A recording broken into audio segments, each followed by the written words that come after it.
Hey, this is Steven Brodsky from Caven and Mutoid Man, and you're listening to The New Scene.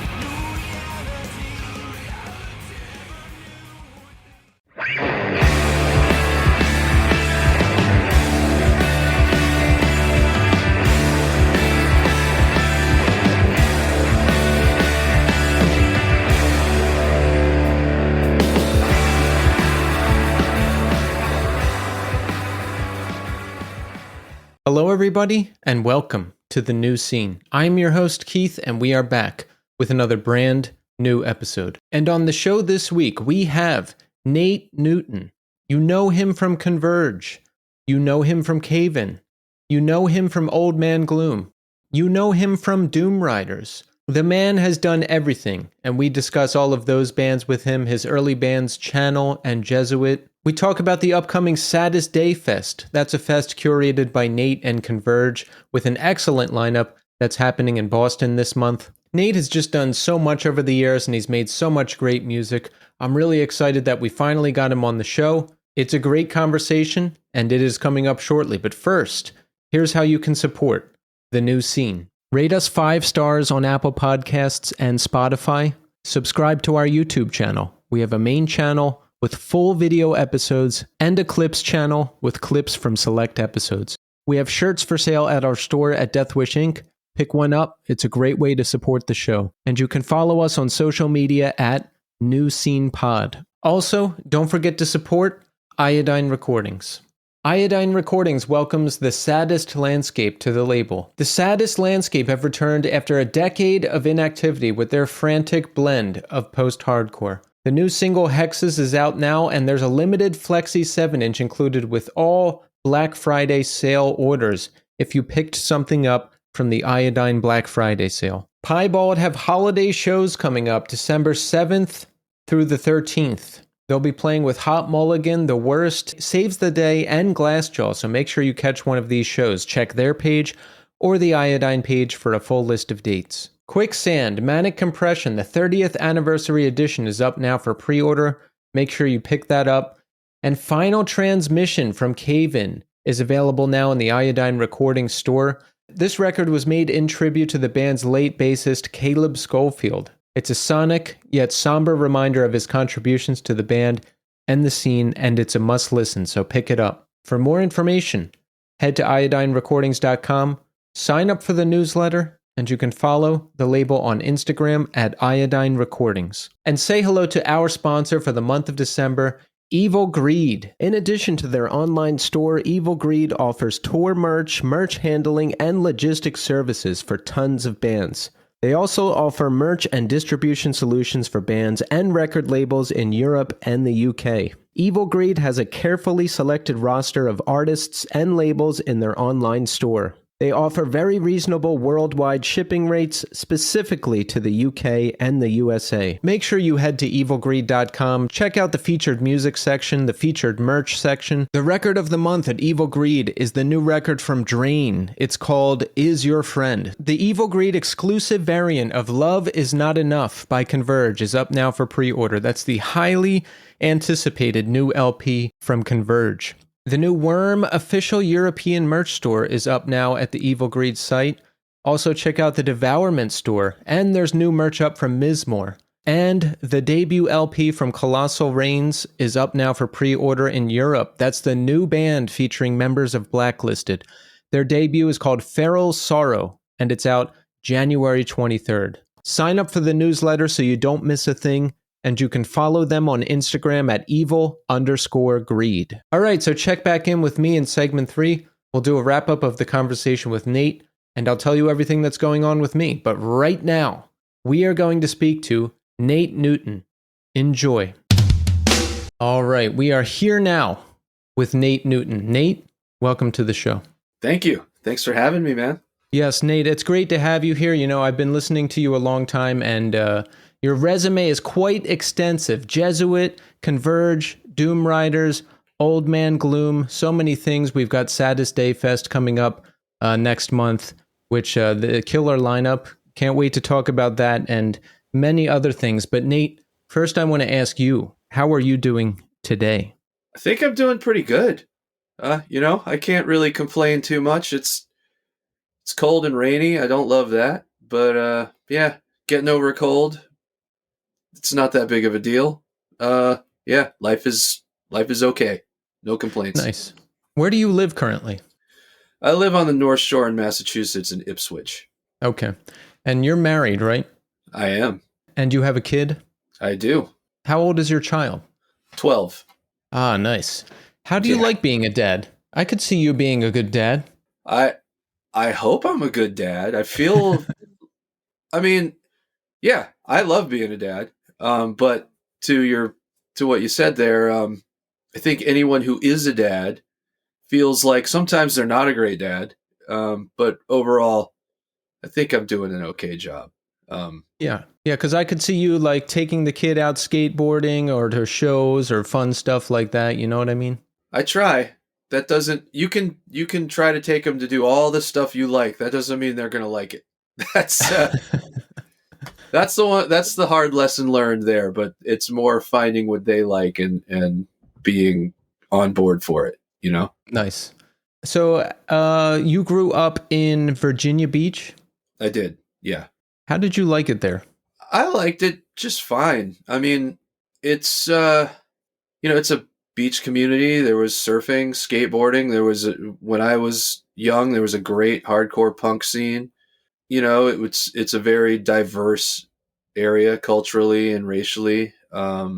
I liked it. I think as far as the dominant culture there, it was a little. I definitely got tired of it in my teen years, because it, like, in addition to all the things I just said, like, it's also a heavy military town, and like I don't even know how many different military bases there are. Like, there's six, something like that. Um, and that really drove the culture quite a bit. There is a very heavy fundamentalist Christian uh, contingent down there that also has quite a bit of a stranglehold on the culture. When I was young, Virginia Beach was the second most conservative city in the United States, and Wow. so yeah, it's wild to think of that, but it was. I don't know where it falls on that hierarchy now, but that's what it was, and I could ride in the neighborhood that I lived in. I could ride my bike to, like, the Christian Broadcasting Network. Like, it wasn't that far from where I live. So that just kind of gives you an idea of all of the different elements that were kind of influencing the culture down there. And, clearly the military and the mega churches have more money, so they're going to have more power. We have 6 military bases. That's wild. I didn't know that. Yeah, I could be wrong about that one. I mean, there's Army, Navy, Air Force, Coast Guard. Well, that's 4. I don't know. Maybe there's more. That's still. I grew up with a lot of kids whose family were in the military. So yeah, not there. That's not really a statement about anything. It's more just to say, like, I'm not saying that the military being there is a negative thing. It's just that was what kind of dominated the culture. Yeah. How about your upbringing? Were your parents like religious or anything like that? Did you have to go to Catholic school or anything like that? No, no. I mean, my parents were not strictly religious. No, I mean, when we went to church, it was mostly because my great grandmother wanted us to go to church with her, and it was a way of my mom getting her kids to spend time with our great grandparents. But it wasn't really a thing that was strongly pushed on us ever. Yeah, I'm thankful for that. Yeah, because I grew up like that and we hated it. We had to go to church every week, every holiday. We went to Catholic school for 12 years. It was not fun. I would imagine that would be the case. Yeah, I'm not a joiner, and I'm really not good at doing what people tell me to do. And I'm not saying that like, oh, I'm a rebel or anything. It's just, probably neurodivergent in many different ways. And so things that seemed simple to other kids growing up. Like, oh, well, they said to do this, or we're going to do this. I was just be like, I would freak out. Couldn't do it. You know?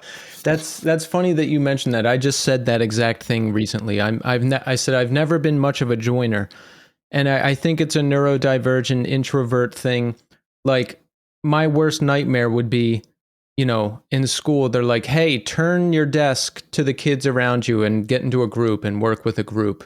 And if it was like somebody I didn't know, it would be the worst. I would hate that. Yeah, I had trouble with that sort of thing as well. But I think my coping mechanism was to just put on a show. I become the class clown and act weird and crazy and, be the zany guy or whatever. Probably hasn't changed much, to be honest. But and that might be like if you were my shrink, that would be like the basis of it right there. We figured it out. This is why I do what I do. So you mentioned that there was a good scene there. How did you find it? When? And like, what grabbed you? Like, what kind of music did you find, and what grabbed you when you discovered it? Well, I found out about punk and hardcore through. I mean, I was into skateboarding, young, very young. Everyone skated in the Virginia Beach in the '80s. If every kid had a skateboard, and that was like I didn't know many kids that played Little League, but every kid I knew had a skateboard. So punk kind of just came along with it. Like from reading Thrasher magazine and stuff and finding out about bands through there, like through the ads in the back, or I got a copy of Thrasher Skate Rock Volume 1. That was the first punk record I ever owned. And because I was like, I'm a skater, so I need the right rock for this. And so I got that, and that kind of opened up a bunch of different doors to me. I had an older cousin that he also was a skateboarder, and they lived out of town, and his family would come and visit every now and then. He gave me a tape with Black Flag and a few other bands on it, and that was it. And then I got into middle school, well, junior high school, it was called then, not middle school, and I thought I was the only weirdo that liked this stuff, and then turned out I wasn't. And you meet other kids there that have older brothers and older sisters that are into punk, and they say, there's a show tonight, this band's playing. And then that's kind of how I found out about it. And then I realized, like, oh, this thing's bigger than me. It's not just something you see pictures of in a magazine or whatever, like it's happening here right now. And so that's kind of what led me to it. And then there were a few venues running at the time, lots of shows, some great local bands. And then not that far away in Richmond, there was a great scene. You had Guar, obviously. But yeah, in Virginia Beach, there were bands like Dead Aim and gosh, who else? You put me on the spot. I'm brain farting right now. But yeah, there was just a lot happening. There was a really good thrash scene at the time. Just all this stuff was sort of happening at once, and it all sort of connected through skateboarding for me. And so, yeah, that was it. Did you skate a lot? Like, were you good at it? There was I remember in the late 80s in my neighborhood, there was a skateboarding thing. Like everyone had one. There was a couple movies out. There was the video games like Skate or Die.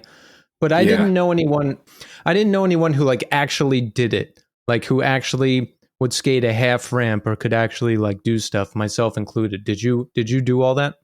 Yeah. Well, you asked it. In my mind, you asked two different questions. You asked, did you skate a lot? And then you asked, were you good at it? So I skated a lot.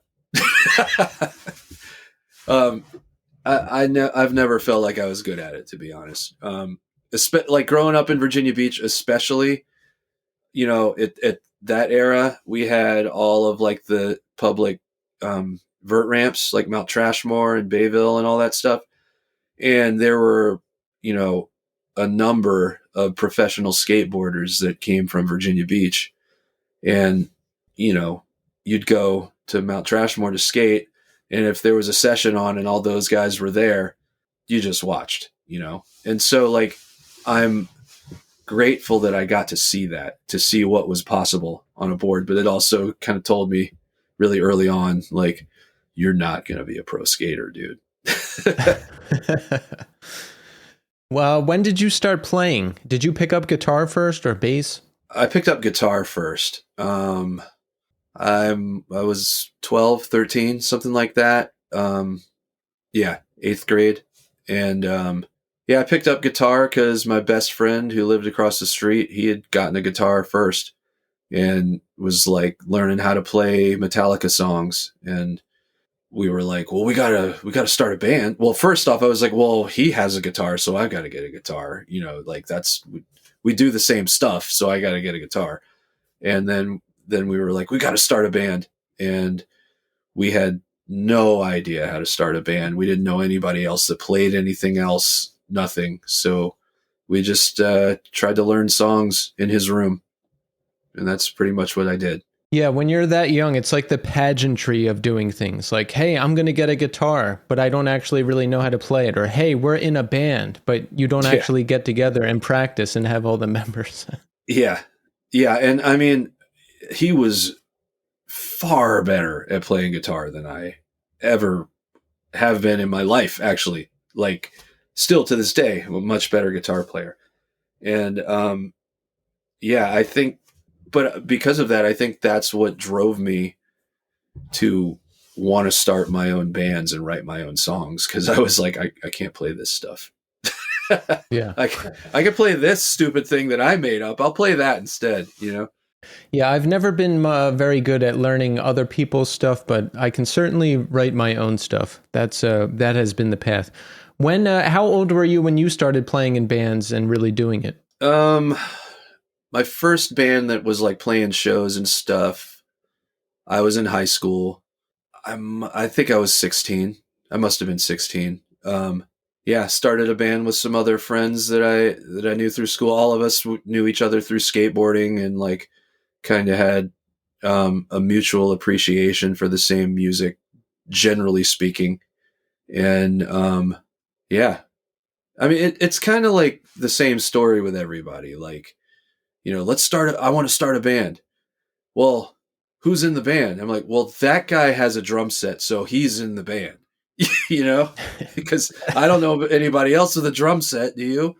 And like, it was kind of like that. And then it was like, well, this guy over here says that we can play in his garage. So, and he has a bass, so he's in the band, and it was like that. But I mean, we were all into punk and skateboarding and, the same stuff. And so we all kind of came together in that way. And that was, I was, like I said, 16, and that would have been in 91, I guess, 91, 92, something like that. Has music always been the focus for you? Like, did you imagine that you were going to do something else after high school, go to college, or get some other kind of job?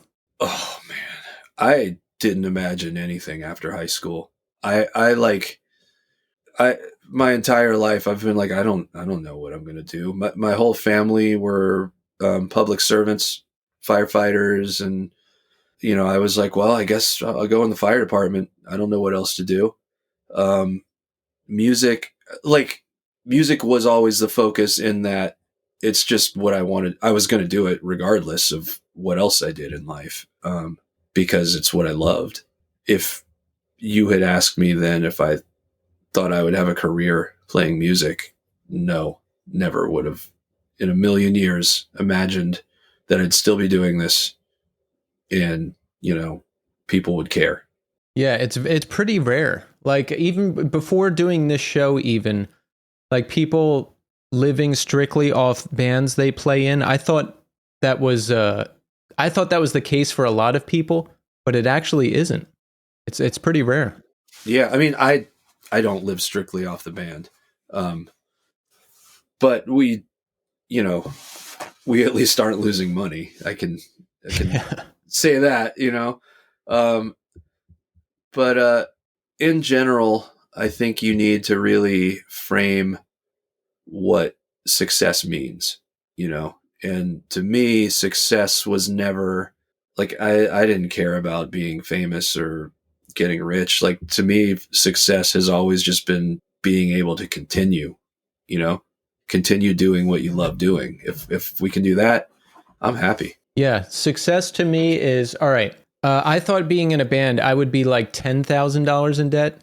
Right now, I'm only like $2,000 in debt. So You're killing it, dude. that is success to me. If I could get that to zero, I would have it made. But you know, when you're young, or at least when I was young, I was like, oh, we're gonna be big and famous, and everyone's gonna respect us, and it's gonna be cool. But to me now, it's like, do we get to make records? Do we get to play cool shows? Do we get to go on like road trips together sometimes? Yes, I'm happy. I'm extremely happy. It's amazing. I remind myself of that all the time. You know, like Cave-In was over in Europe a couple of months ago. The last show was in Greece, in Athens. And we had this hotel that was like, had a roof deck with a pool, you know, and it wasn't like the nicest hotel in the world, but it was pretty cool. And from the roof of the hotel, you could see the Parthenon, you know, and it's like, this is unbelievable, man. And I'm just here because we're playing these stupid songs that we made up, you know, with I'm just here hanging out with my friends playing music. Like, this is unfucking believable, you know. It's just, it's beautiful. It's amazing, and I feel very lucky. Yeah, you know what? You just reminded me. I saw the Cave-In account post that picture, and my friend posted this, was in Greece, and posted the same exact picture because he was there too. So I messaged him. I'm like, go see this band tonight. You won't regret it. Way. And he, I don't know if he did or not, but listen, hopefully.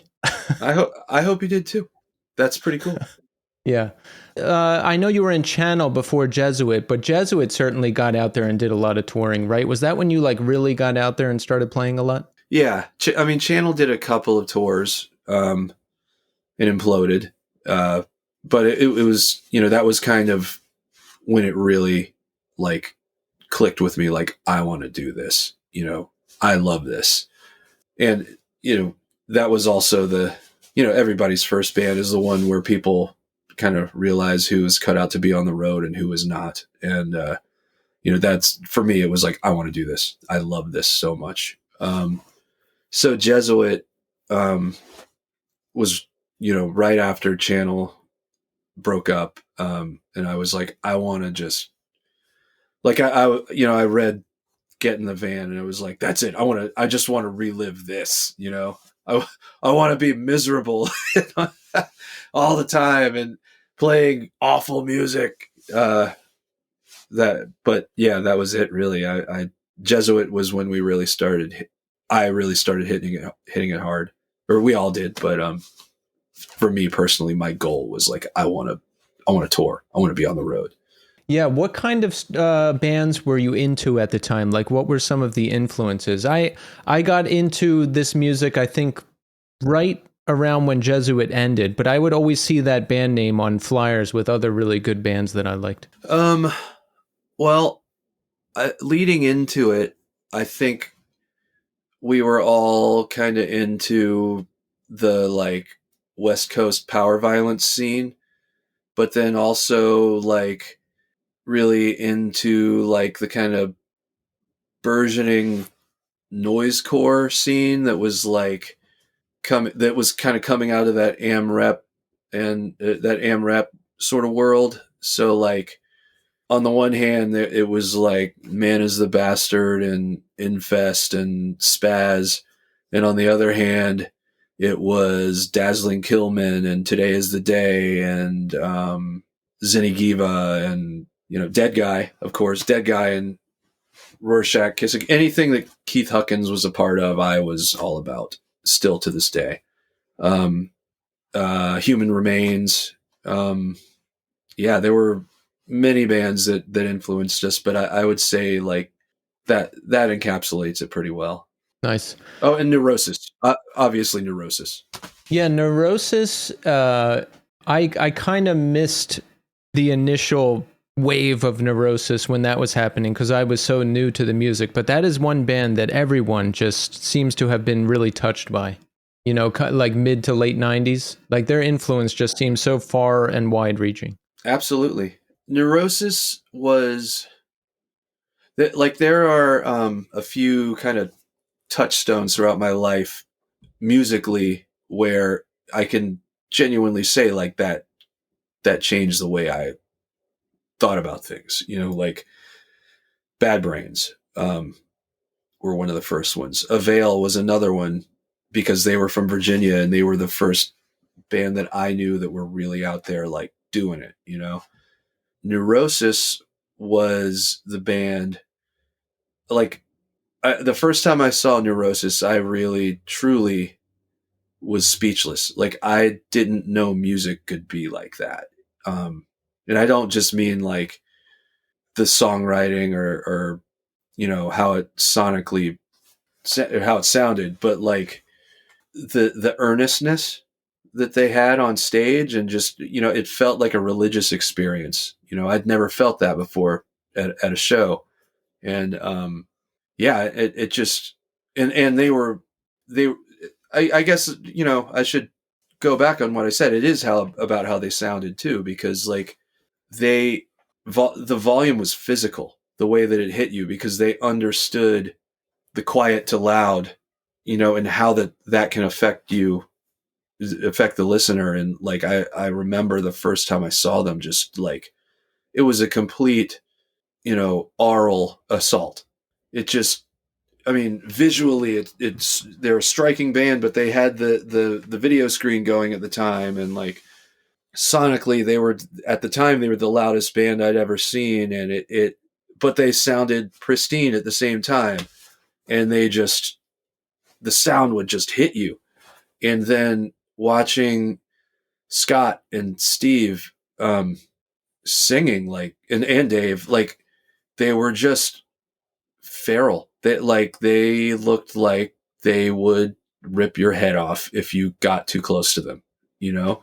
And they were feeling something very real. And yeah, I remember just seeing that and saying, whatever these guys are plugged into, whatever that is that they're feeling, I want to feel that. And that was it. Changed my life. Wow. Yeah. What did you take from that? Did you take anything specific from that and try to put it into your own work? I would say I stopped being so focused on song structure as far as like here's the verse, here's the chorus, here you know like the idea of just like getting into getting into the zone and staying there. That's really I think what I focused on the most. And just like the power of simplicity, you know. A really really simple crushing riff can you know drive home a point a lot better than 1,000 notes at once can. I mean, not always, but you know that was for me. It was like, oh, you don't need to do everything all the time. You know, you can just find the thing that feels right and just drive it home. You know. Yeah, that's something I think about a lot is the feeling, and I say less is more a lot. You know, there's I guess there's a Absolutely. fine line. There's like a fine line of locking into a groove, and you don't have to make it like too complicated, but you also want to make it interesting, right? So there's Yeah, like there's discovery work to be done there. for sure. You know, I mean, it's real easy to make it boring. You know, so it's finding that line, and in a lot of cases, it's just in the feeling behind it. You know, the earnestness of the player. Sometimes that's all it takes. Miles Davis would talk about that a lot. You know, what's the quote? It was like anyone can play. It's the attitude of the motherfucker that's playing it, or something like that. But yeah. I like that. Jesuit went till about 99 in the initial run. What happened? We were all crazy people, crammed into a van for far too long. I was, you know, I don't even know how to put it into words. I was just so focused on doing this thing that it didn't matter to me what the other people wanted. I drove that band into the ground for sure. And I think that was because ultimately that was probably the worst point of my life. And that was all I had. And I was just miserable.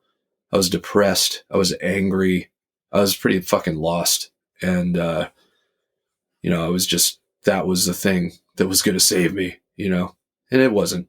It couldn't. And ultimately, like, that killed the band, I think. Mm. Yeah, that's I've been sort of in that situation before where you're micro focused on this, this is the thing that will save me. This is the thing that has to happen, and you're pushing and not really thinking about whatever else is going on around you. What was it for you at the time? Like, I don't know, when I was young, I can look back on it now and see that I had a whole shitload of unresolved trauma and things I didn't deal with. And I also had a mounting alcohol and drug problem on top of that. And, that's a whole separate story. But what was going on with you at the time? I don't know. I mean, I'm sure there's a list of diagnoses that I do not have. And being a parent now and kind of seeing all these same traits in my own kid and like actually dealing with them and like getting diagnoses for my kid, it's made me realize like, oh, wow, that's me 100%. I have that too, probably, but I'm not going to spend the money to find out. But yeah, I mean, I think like I struggled through high school, not necessarily because I wasn't smart or whatever, but like I'm positive I have ADHD, and like I just couldn't concentrate. And I think right after high school, there were a lot of people I knew who were moving on and doing things that were like, well, I'm doing this. I'm going to become an engineer. I'm going to do this. I'm joining the military. I'm doing that. And all of it was just like, I don't know what I want to do. I can't do anything. I think I had like convinced myself that I couldn't do anything. And so I was so fucking miserable. I had such a shitty self-image. I don't know. I think the band was something that I could do. And so I was like, I've got to put everything I have into this. Even if I die doing it, like this is what I've got to do. And that's not fair to anybody else involved in that situation with me. Yeah. So what happened? Are you like pushing, we got to do this, we got to do that, and maybe someone can't do it and maybe you're not happy about it, like that kind of stuff? Yeah, there's that. And I mean, you get, same as I said earlier, like when you really start hitting the road, you learn who's cut out to do it and who isn't. And when you have, 4 or 5 very volatile personalities crammed into a little box driving around the country for months at a time, like people are just going to get fucking angry at each other, especially when there's no fucking money. There were nights where we made no money or we got paid $5. There was no food. Like we were starving on the road, and I was like, no, this is what has to be, like what we have to do. And there are other people that are like, no, we fucking don't. And they were right. I was wrong. Yeah. When do you get the call about Converge? How does that come about? Well, so Channel and Converge, we did both of our first tours together. And I met those guys, like one of Channel's first shows was with, it was at the King's Head Inn in Norfolk, Virginia. It was with Josta 14 and Dive. And Dive was a Boston hardcore band. I'm not sure if you're familiar. Matt Kelly from Dropkick Murphys played drums. Kevin, who now plays bass in Dropkick Murphys, was also in that band. But Aaron Dahlbeck was like roadieing for them, and he came down with them, and that's how I met those guys. And he was like, "Oh, you should hear my band Converge." Channel played the show, and he was like, "Oh, you should hear my band Converge." And yeah, that was it. Stayed in touch, and then we just started trading shows and sending each other music. And then like they were like, "We're going to do a tour. Let's do a tour together." And, okay, let's do it. And that was that. And then as time went on, Jesuit also toured with Converge. And then 98, When Forever Comes Crashing had just come out. Steve Brodsky played bass on that record. And Cave-In had just put out Until Your Heart Stops. And so, that was his band. And he was like, it's time. I'm going to do it. It's time to do it. And so he was like, I can't tour with you guys. And they needed someone to fill in on bass for that tour. And I've said this in other interviews, but like basically they were like, "Hey man, you're irresponsible and don't have a job. You want to go on tour? You could play bass, right?" And I was like, "Yeah, I could play bass." I couldn't play. I didn't have a bass. Didn't know their songs. Nothing. Just showed up in Boston. I took the Greyhound bus up to Boston, and they were like, Jake. I think Jake picked me up, and he's like, "Where's your bass?" And I'm like, I don't have a bass." So we went and bought one at Mr. Music, and then I went and kind of learned their song. Really didn't learn their songs. Tried to learn their songs, and we left. And that was at Converge, and Today Is the Day U.S. tour. That's a bold move, just showing up with no bass. And I think that, they knew what they were in for. They knew I was a fuck up, and like, and to be clear, Jake had a bass that, I could use that one too. I used it at practice for, I think the first 2 or 3 practices that I was there. I think I came up like 4 days early or something. And I think I used it for 2 practices, and it was a Rickenbacker, and it actually belonged to his brother, his older brother. And he was like, "I can't take this on tour. It's my brother's bass." And I was like, "Oh shit." And so, the band paid for, my first P bass. And technically it belonged to the band, but it was, like a $250 used P bass from Mr. Music. And I still have it. It's in the other room. Yeah, that was it. was it hard to learn those songs? They're not the easiest songs in the world. Yeah, it was real fucking hard. Like some of those songs, because a lot of it was from When Forever Comes Crashing, and some of those songs, it would probably be difficult to sit down and relearn them now because we haven't played them in so long. But yeah, some of them were pretty hard. The older ones were not that hard. They were fairly easy to pick up. But yeah, some of the stuff that Steve played on that record is like pretty notey. And I was like, holy shit, this is for people who actually know what they're doing. So I hacked through it, and I am shocked to this day that they were okay with how bad I was butchering those songs. They probably weren't, but maybe they didn't have another choice. I don't know.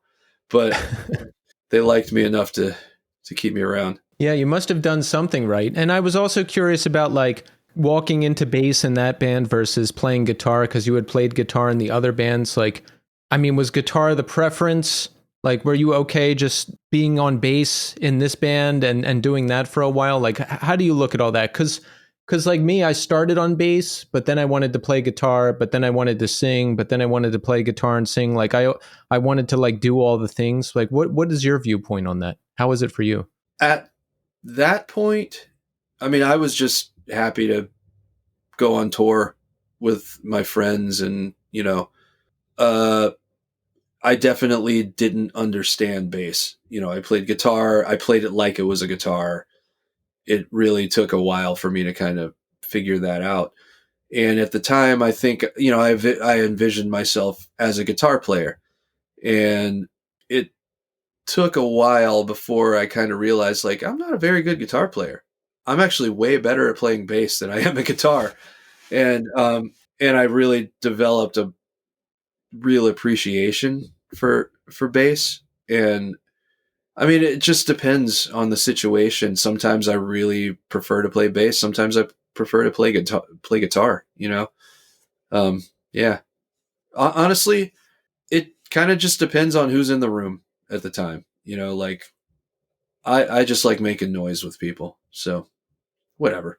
I'll play anything. Poacher Diaries was the first time you wrote with Converge, right? Yes.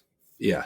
What was the vibe? Like, did you come in, ready to, make your mark and give suggestions and all that stuff? Or, I mean, were you like kind of taking more direction? Like, what was the vibe with the band at that time with you in the fold now?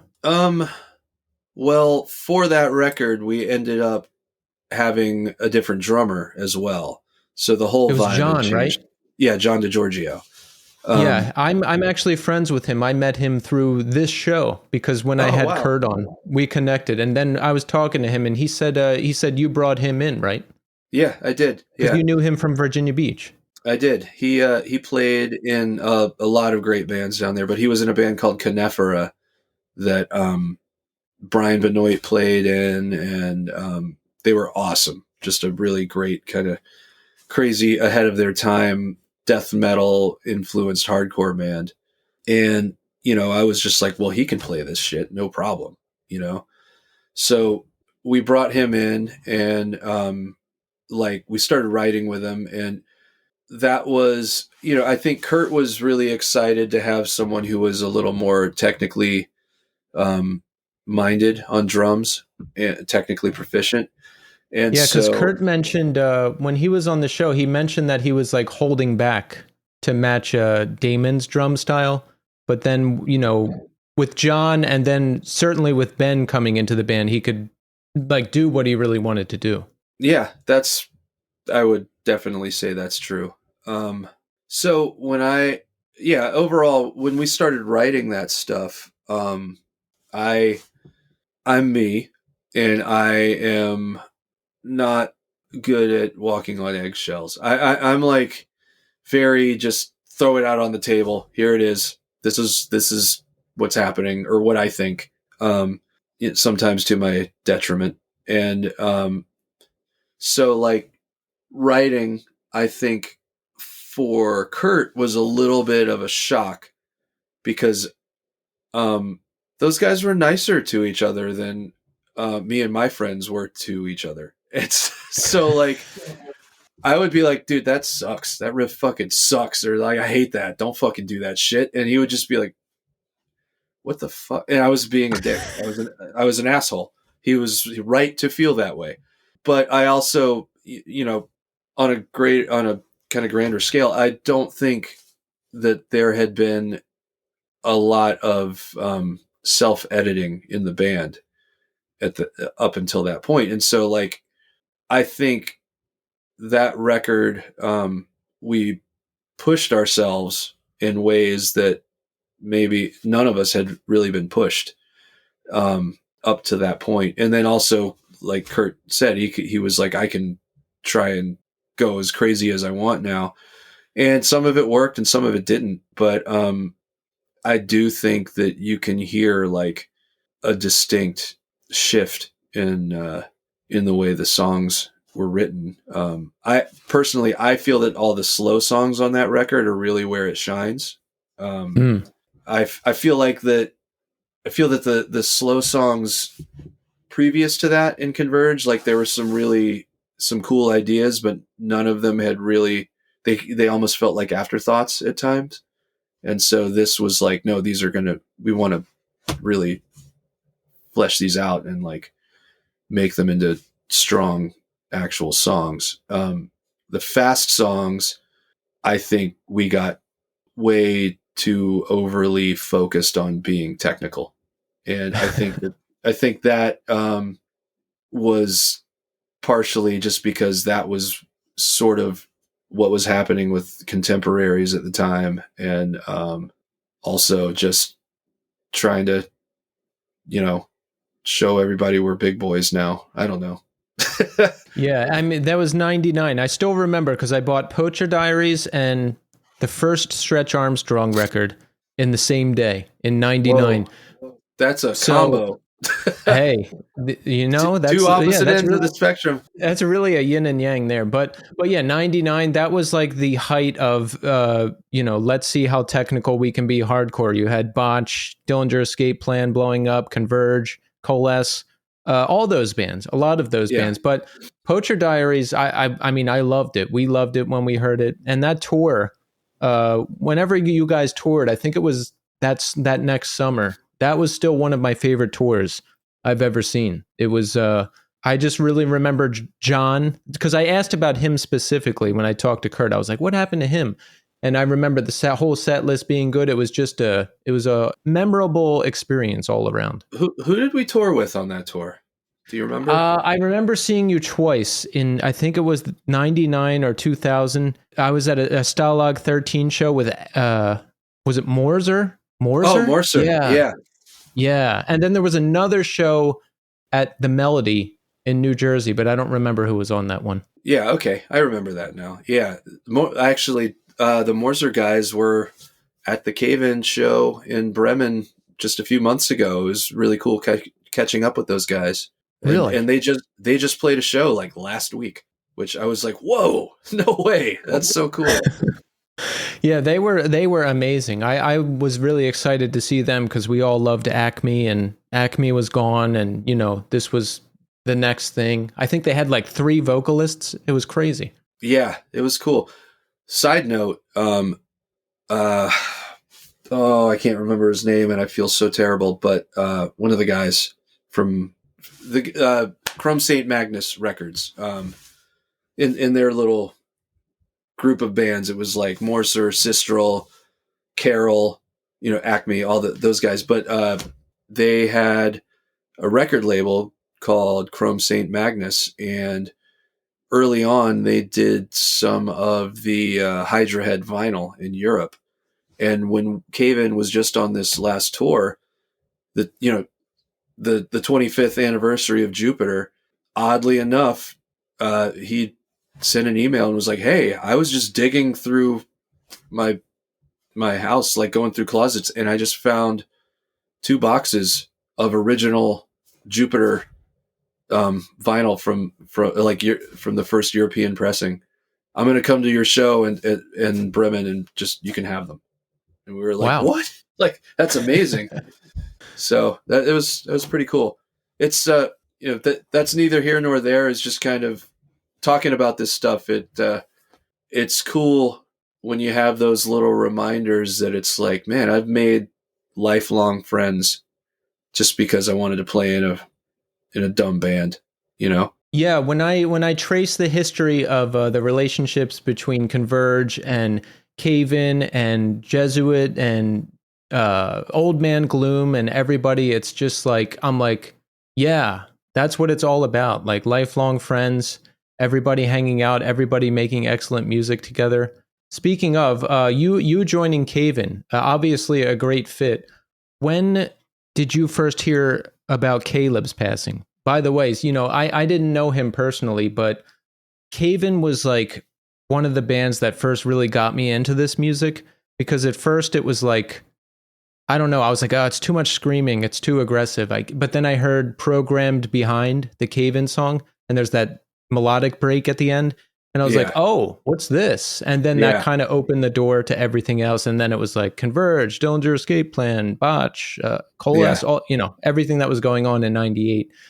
So I didn't even know Caleb personally, but I and a lot of people I know like really felt that, because just the music had been so important. Like where were you? How did you first hear about it? What was going on with you? I was here at home the day it happened, and Adam called me. He had just gotten the news, and he was a mess, and told me what happened. And it was just, I mean, I'm sure you've been through these situations where you get news like that, and it just takes the wind right out of your sails, you know? So yeah, that's what happened. And Adam was understandably very shook and just, he could barely talk. And I had kind of recently gone through this already with my best friend, Carl, who had passed. And so my mind immediately just went to, I think another coping mechanism of mine is like in situations like this, instead of I'm going to feel this right now, it's like, all right, what can I do? I got to do something. I got to help. I got to do whatever. And so like, I immediately was like, all right, I'll call people. Don't worry about it. And so like, I kind of spent that evening just getting in touch with people because we wanted everyone close to him to know before they found out on the internet, you know? Yeah. So that was that night. It sucked. It was a bad night. Yeah. Yeah, that's rough. Yeah. But I'm like you. I need to be doing something constantly. I don't like I don't like to have a stray thought. I always have something on. I'm always working. I like to be on the move. That's just the way I am. That's how I cope. Maybe it's healthy, maybe it's not. I don't know. So I can understand that. How soon, because it's such a tragic and unexpected loss. How soon do we start talking about like the benefit show and Old Man Gloom plays again and hasn't played in a while, right? Did you Yeah. play the benefit show with Caven at that benefit show? I did. I played half of the set. So the first half of the set, Caleb's brother Kyle played bass. And that was like a lot of like acoustic and quieter stuff. And then the second half of the set, I came out and did the heavy stuff. And, you know, partially because someone needed to sing his parts.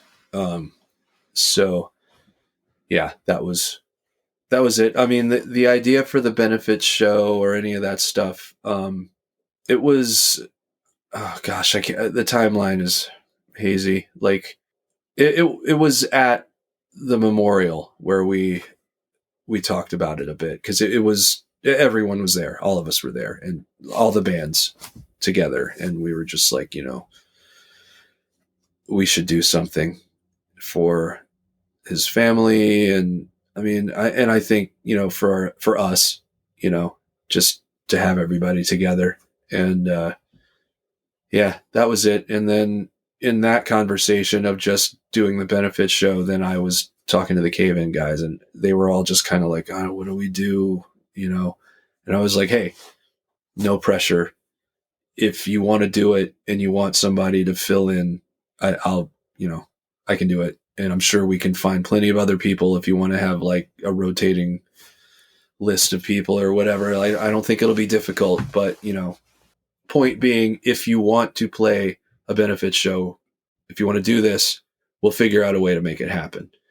And I think that was probably, yeah, that was the beginning of it all. And it, you know, initially it was just going to be the benefit show. And then they had the recordings from Final Transmission that like initially were just going to be a demo for new material that they were writing. But they had the idea of using those recordings that they had made with Caleb to, you know, to make a final Cave-In record. And so that happened. And then, you know, the second benefit show happened and then they were like, well, let's play some shows for Final Transmission to kind of put, you know, to book in the band and say goodbye. And as we were out there doing that, like, you know, I saw how much fun the guys were having playing music together again.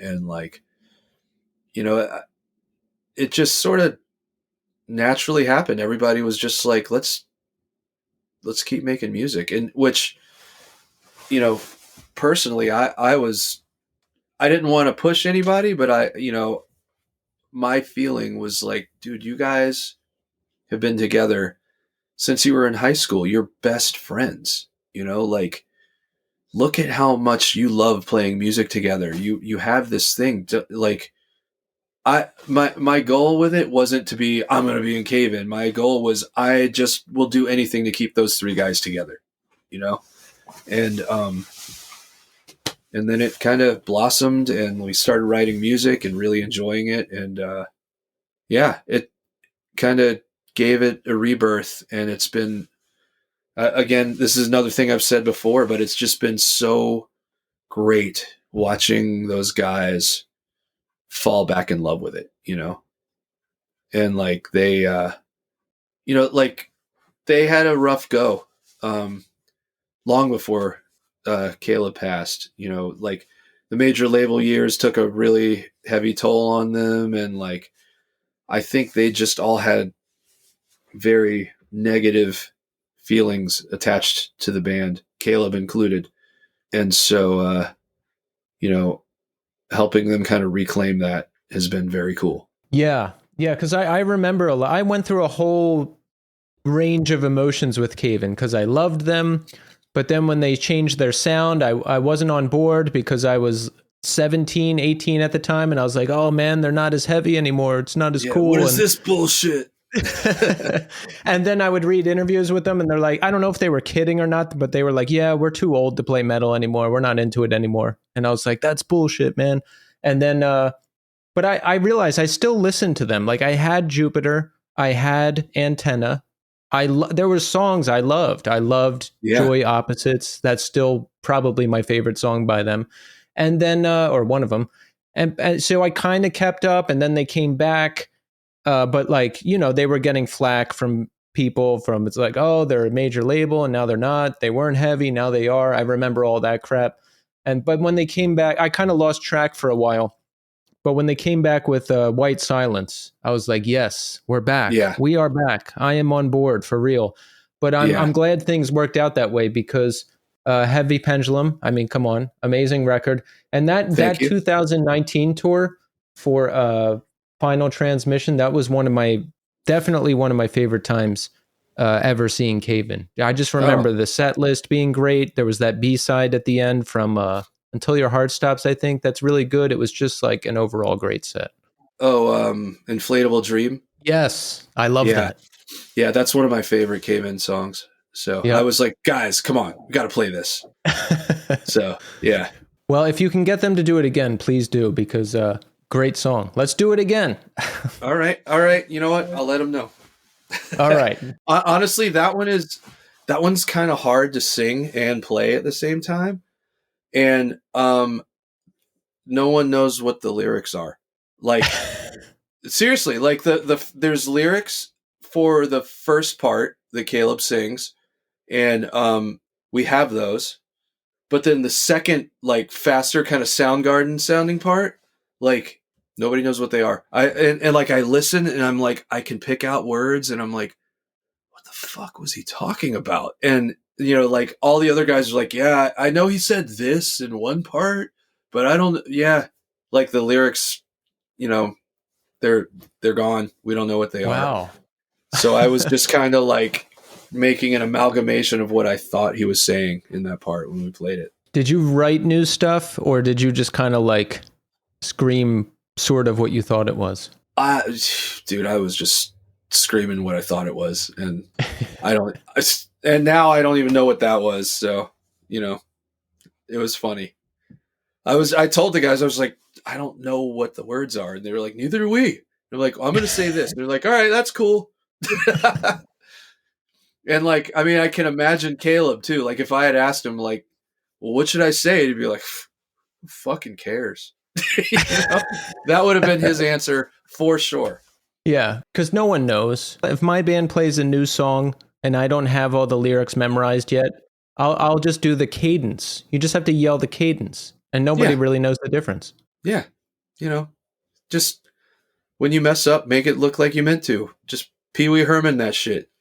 You know, I meant to do that. So, Saddest Day Fest is coming up December 13th at Roadrunner in Boston.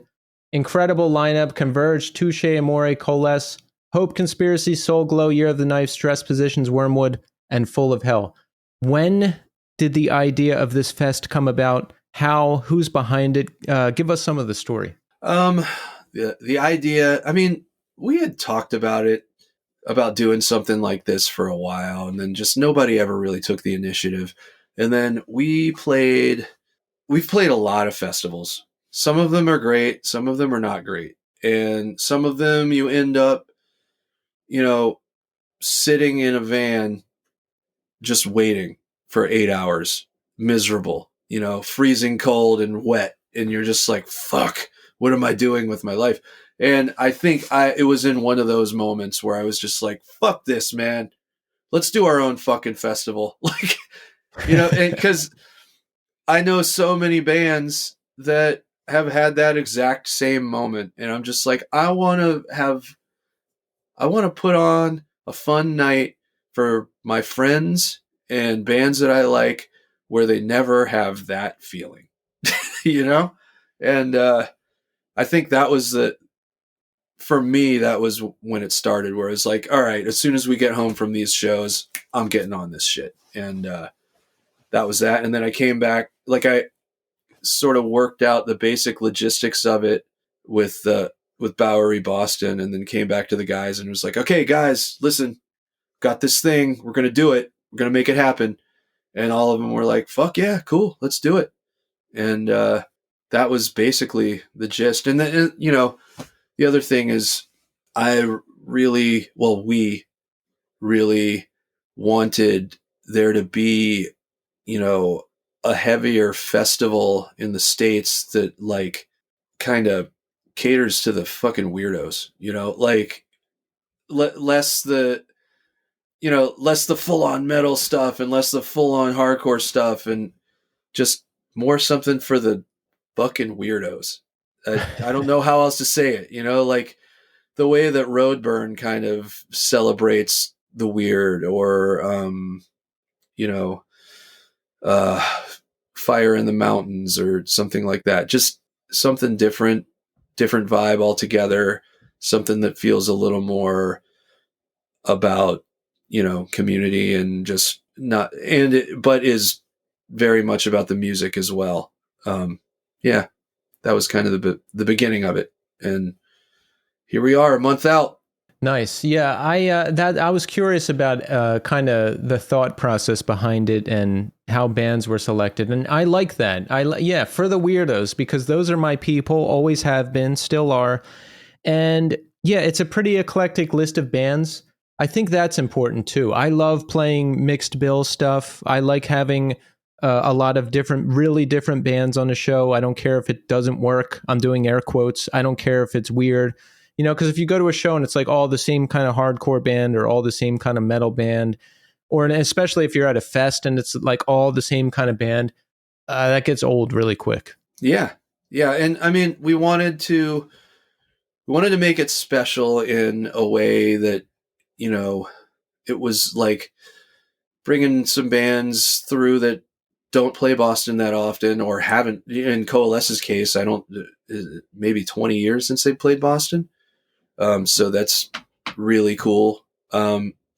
Touche Amore are just, in addition to being a fantastic band and being fantastic humans, like we like every band on this bill is a band that we feel a kinship to for one reason or another.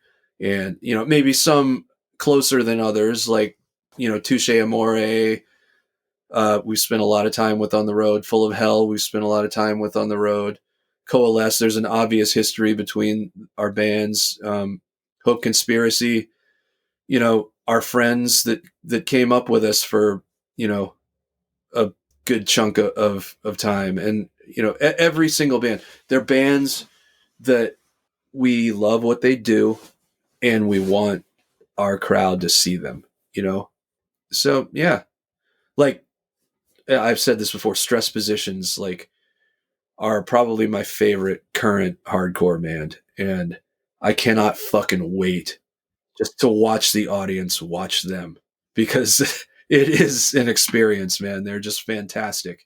And when you see someone who's never seen them before watch them, they just don't know how to react. And I fucking love it. And so I can't wait. Every single band, I just cannot fucking wait, man. It's going to be awesome.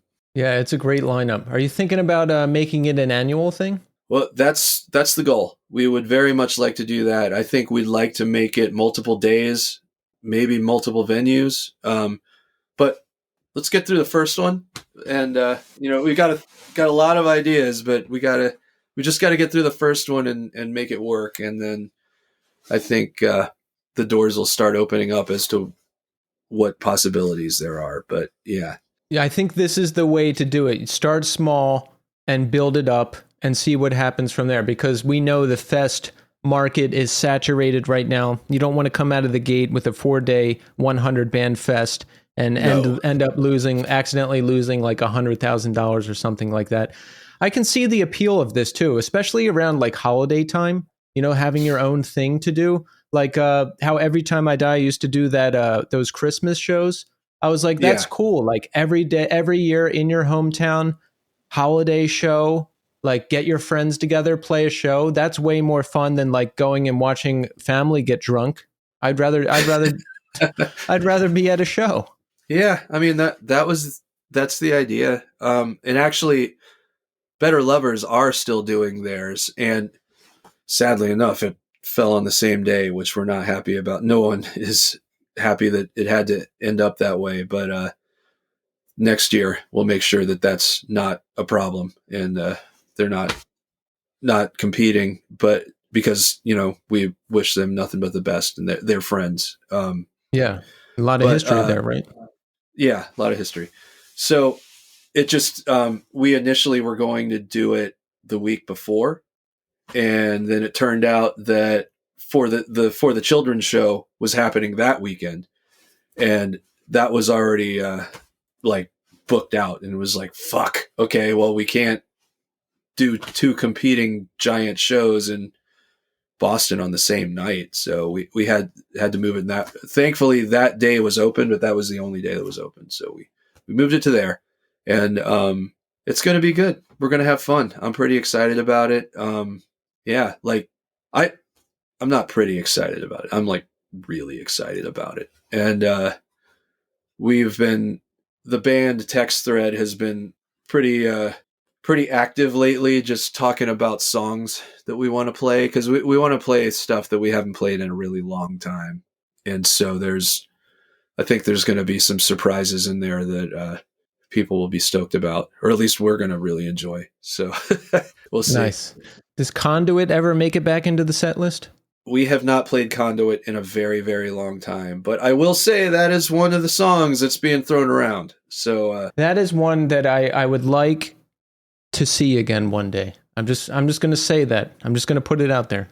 I would like to play it again one day, and I think there's a distinct possibility that it will be played again in a month.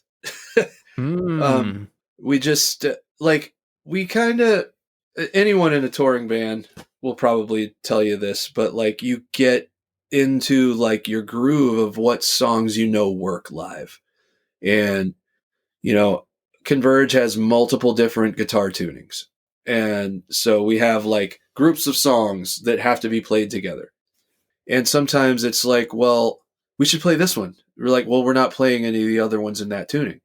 Like, we'll just tune down. But that's another tuning break in the set. Like, why are we going to do that for one fucking song? So then shit just ends up not getting played because of that. And so I think we all really want to dive back into a lot of the stuff we haven't played very often or ever, or at least in a very long time. Yeah, there's a lot to choose from, which is great because Converge has spanned decades and a lot of different sounds and albums. But yeah, there is those logistical things that not everybody considers. Like, you don't want to see 5 tuning breaks in a set. Maybe you don't want to carry 7 guitars to the show that night. There's a lot to consider. Yeah, it's true. But talking about all of these songs and like figuring out what stuff to play, it's made me go back and listen to stuff that I haven't listened to in a really long time. And like When Forever Comes Crashing is one of those things. I hadn't even crossed my mind to listen to that record in probably, I don't know, fucking 10 years. And I put it on and was listening, and I was like, this is way better than I remember it being. Like, there's a lot of shit on there that I was like, fuck, wow, I forgot about that. Like, yeah, we should play this again. Like, it's been fun and kind of reinvigorating. So I'm looking forward to starting to hash all those out together in a room with the guys. Yeah, that's a great one. I was listening to that again recently. I don't know how it would work live, but Lowest Common Denominator, that song, that's like one of the most brutal songs ever. That's a good one. We have played that. Yeah. I mean, maybe like once, and it was over 20 years ago. I mean, it was like early on when I was in the band. But yeah, I think we played it once and we're just like, this isn't very cool. But now we're a different beast. Now I think we could pull it off and it would work, you know. I think we've learned how to play slow, you know. It's powerful stuff. I'll let them know because I didn't write it. Yeah. We'll get them a copy of this so everybody's in the know. Cave In, Converge, everybody's gonna know. Perfect. Old Man Gloom. Now, you know what? I'm actually a newer fan of Old Man Gloom. I didn't realize the deep lore of the band because I didn't realize how long Old Man Gloom had been around. I didn't realize that like you've never broken up. When I had Aaron on the show a while ago, he's like, yeah, we've been around since like 99. We've never broken up. Still technically active, still in the group chat. And I was like, huh, I had no idea, but amazing band, heavy hitter lineup.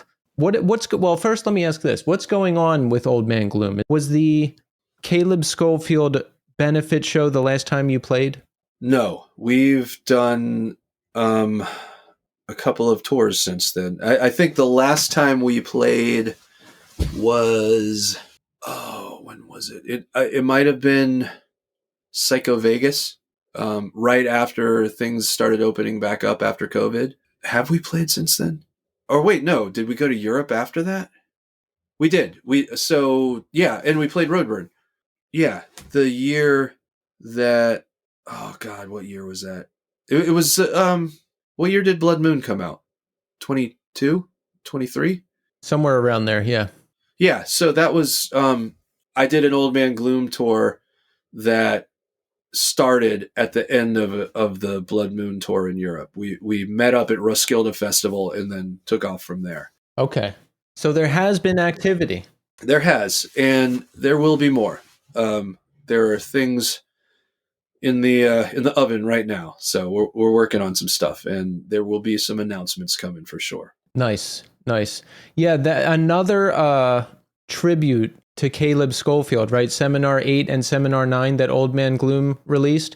Now, since I just spoke to you, I know that you're somebody who likes to take action to get through things, but was it emotionally taxing because, you know, Caleb isn't around anymore for Cave In, Caleb isn't around anymore for Old Man Gloom, and you're involved in like 3 different tribute albums to him. I mean, was it ever just like too much for you being involved in all this?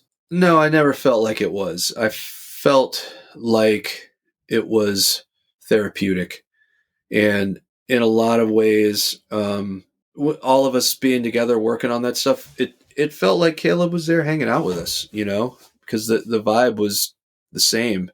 And, you know, we laughed, we cried, but we got through it, and it was good. And like also on those Gloom records, that those are the other like final recordings that we had of Caleb. Like there's 1 or 2 songs that were built off of demos that he had made on his iPad with like programmed drums, and we kind of worked with that and made songs out of them. So it was just it wasn't overwhelming. It was just, you know, like I said, it was therapeutic, and I think it really helped all of us, and it helped bring us all together tighter, you know, and reminded all of us how much this means to us, and how much we value each other's friendship.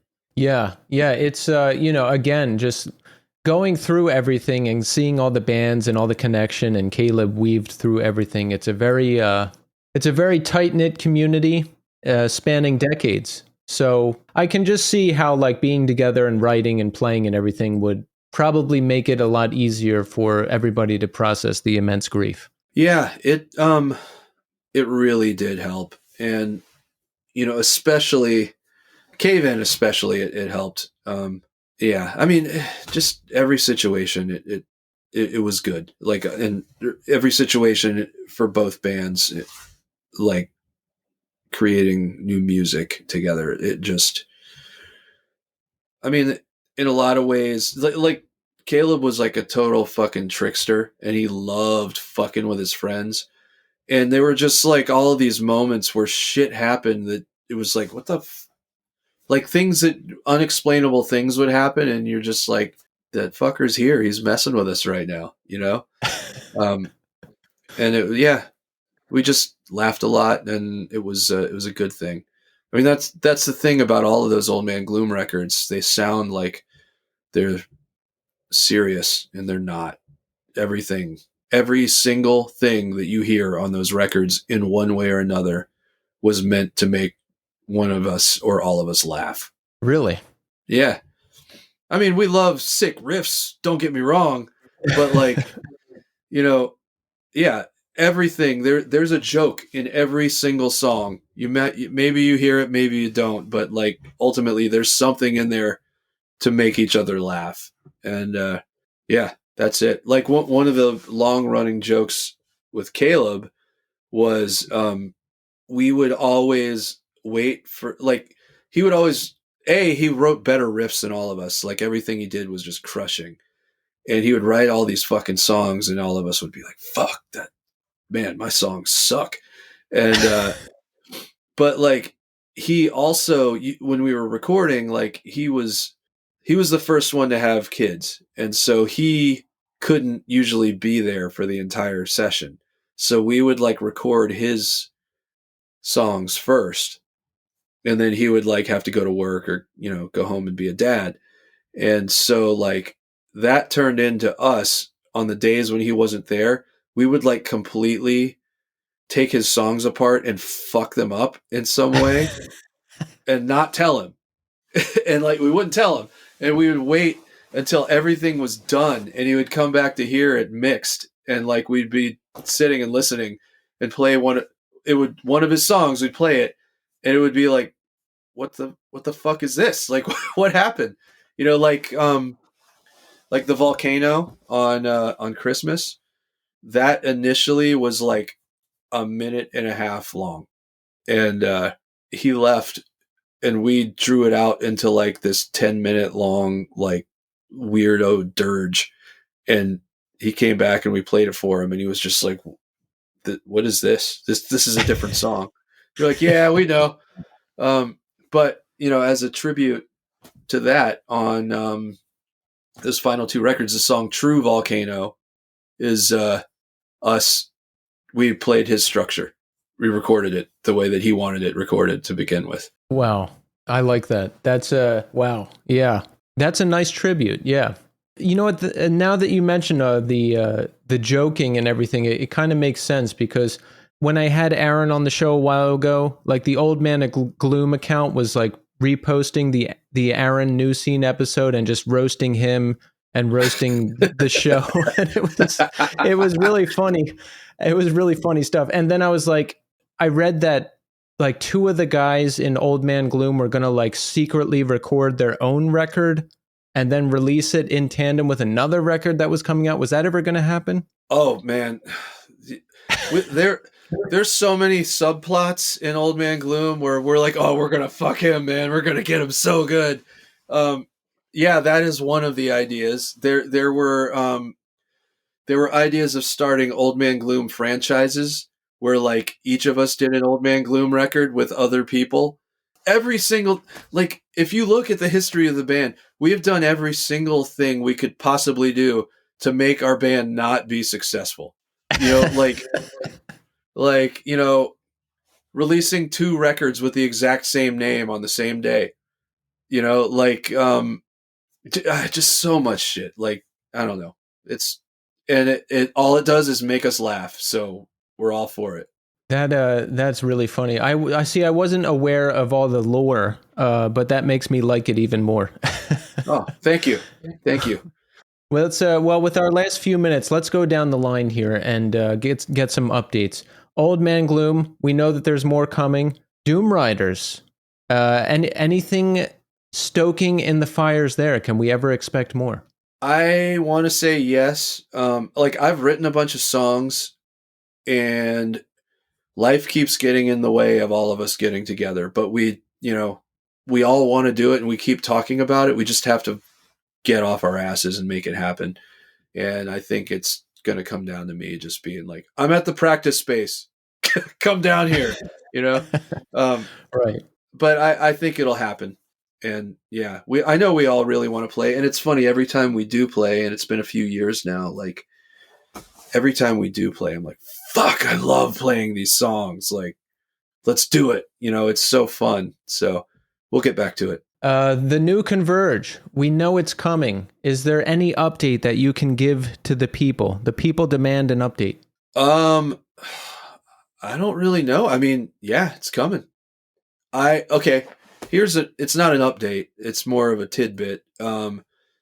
Generally speaking, on every single Converge record, there are 2 to 3 songs that I fucking hate. Like, I'm just like, ugh, this fucking song, this shit sucks. I hate it. I don't hate one song on this record. I think every song's good.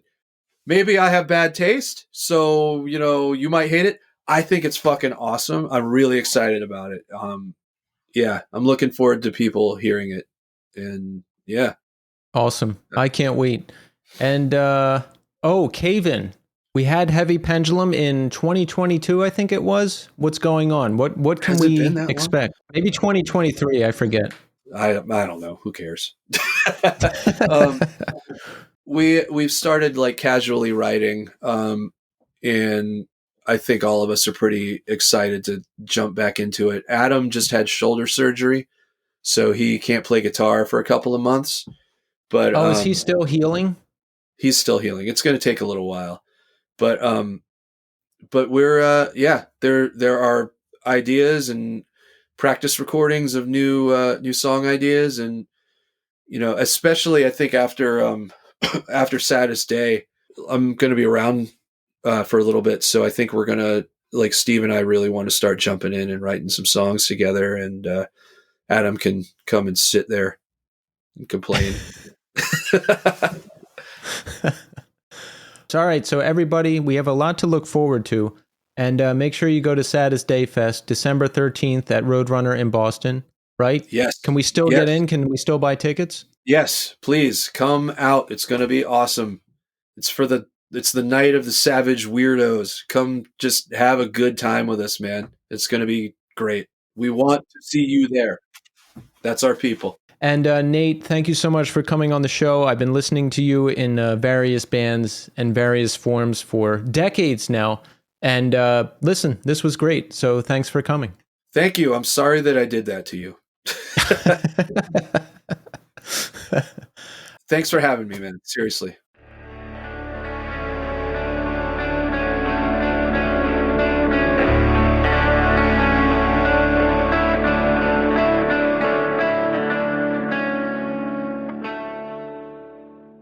And there you have it. Nate Newton. Excellent conversation. I'm glad we finally got Nate on the show. It was really interesting hearing about his background, how he ended up in Converge, just taking a bus up to Boston with no bass and just not knowing any of the songs, just there. Time to get to work, time to be in the band. That's a bold move.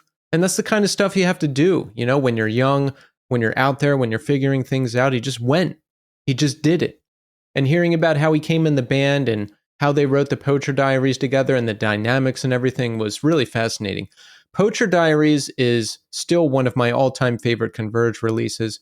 It's one I still go back and listen to. My Great Devastator, come on. That's like one of the most brutal songs ever. But like Nate said, some of the slower songs on that EP are some of their best too. And Converge is really good at doing both. Also, it was really touching just hearing about Caleb, hearing about how everybody processed his tragic passing, hearing about how everybody came together, how the benefits came together, how Nate said he pushed for Cave In to keep playing together because those guys loved playing so much. They loved the band. They love each other. And, he wanted to see that continue. And I'm glad they continued because they're one of my all-time favorite bands. Also, the amount of ball busting and pranks and everything going on in Old Man Gloom is just hilarious. I could do a whole episode with someone from that band just talking about all of that stuff. Can you imagine? Can you imagine the depths of what those guys do to each other? It's got to be hilarious.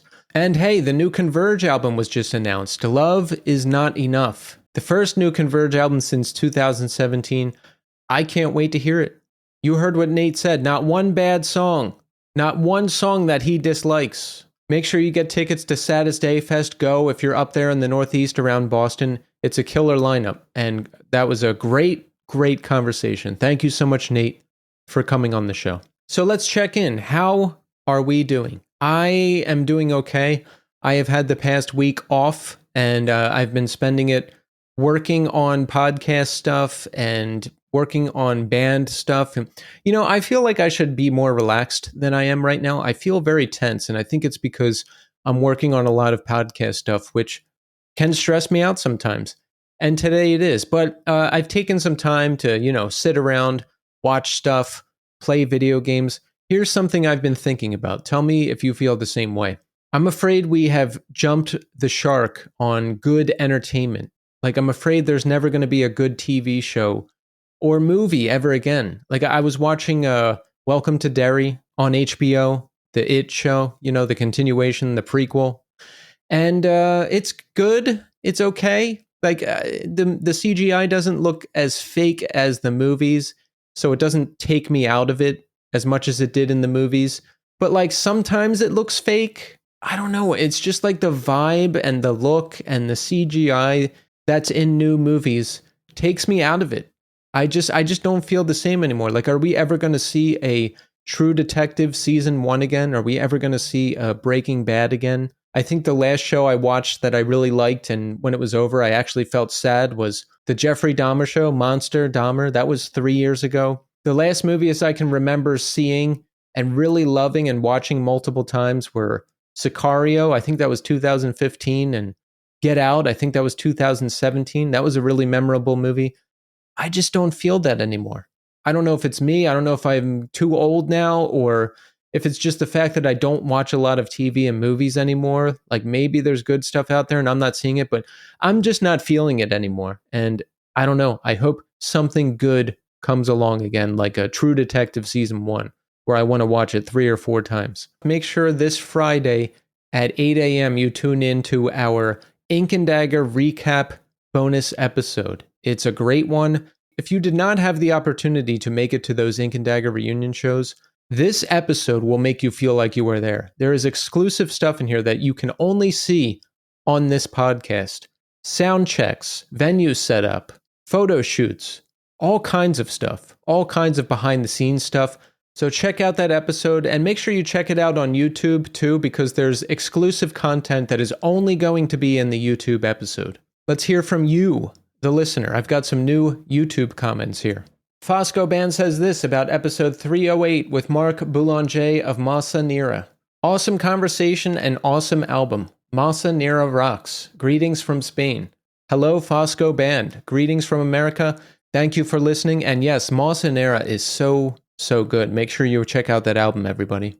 Another comment on the same episode from Chris Gaduzzo. Chris says, great conversation and choice of guest as always. When Mark was like, I just read articles on the internet and spend hours on the iTunes store discovering bands, I was like, yep, 100% same. As where I grew up, there were no shows to go to, etc. Emptiness of all things, album of the year for me. Thank you, Chris. And yes, phenomenal record. Again, everybody check it out. Shannon Biggers said this about episode 217 with Claudio Sanchez of Coheed and Cambria. Love Claudio. We love Claudio too. Thank you, Shannon. Black Flag 1968 said this about episode 306 with Nick Sakes of Dazzling Killman. Great interview, Nick. It was really nice seeing and hearing from an old friend. See you tonight in St. Louis, Missouri for your homecoming show at Red Flag. I'm sure it's going to be memorable. Yes, from what I read and saw online, it was memorable, and Thank you for the comment, Black Flag. And Echo Gray LTD said this about episode 307 with Russ Daniels of North End. Great interview. Love your post-rock episodes. I agree that everyone in the scene seems chill. Definitely. Thank you, Echo Gray. And you can count on more post-rock episodes from me because it's some of my absolute favorite music. We also got a couple new Spotify comments. Let's look at those. Oates said this about episode 308 with Mark Boulanger of Mossa Nera. Literally just found out about these guys and now this. Sick. Great timing. Thank you, Oates. And Jay said this about episode 305 with Emma Boster of Dying Wish. Advocating for not voting to fight the system is fucking dumb.